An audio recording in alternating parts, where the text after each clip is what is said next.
Now we've just created a simple regression test to be able to add items to a to-do list, make sure that they're added to the list, and then also delete them again.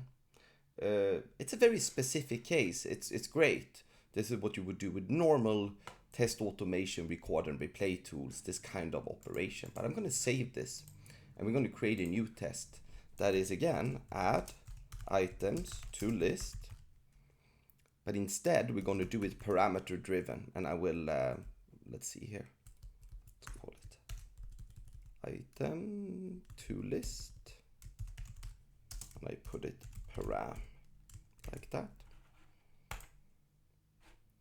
So what we're going to do now is, again, I'm going to go directly in the URL, click there and put sorted list. And now if I hit the green button, I got to make sure that you end up on the sorted list. So now you see, yes, the entry URL is correct. What we want to do is we want to kind of create something that takes a parameter and that can drive this kind of thing using a variable. So what I'm going to do is I'm going to hit record, then I'm going to hit bind the data. I'm going to bind it on parameter level. You can bind it on parameter level, you can bind it directly to a variable on the test level, module level, or project level. But right now I'm going to use a parameter level data. And as you see, it suggests something there using our reverse regexp engine. But you can actually just start typing wash the car and hit, and you click on wash the car. It will bind it into a parameter, and then you will hit enter. So basically hit click again there and hit enter. So now if I stop this,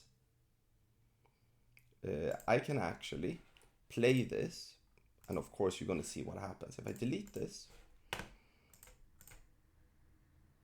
okay, there it is. But now I want to add something else. I'll just go into parameter and I edit the parameter here to feed the cat. And now suddenly I can go here.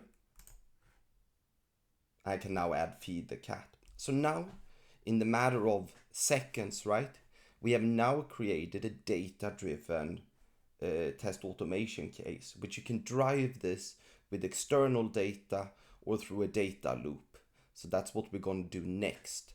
But as you can see here in the orange, you see that it's a parameter that is being used, and here you can see the parameter.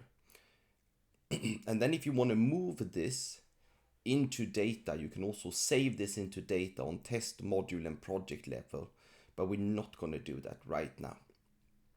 So let's see now how we can use this test to drive the testing from a data loop.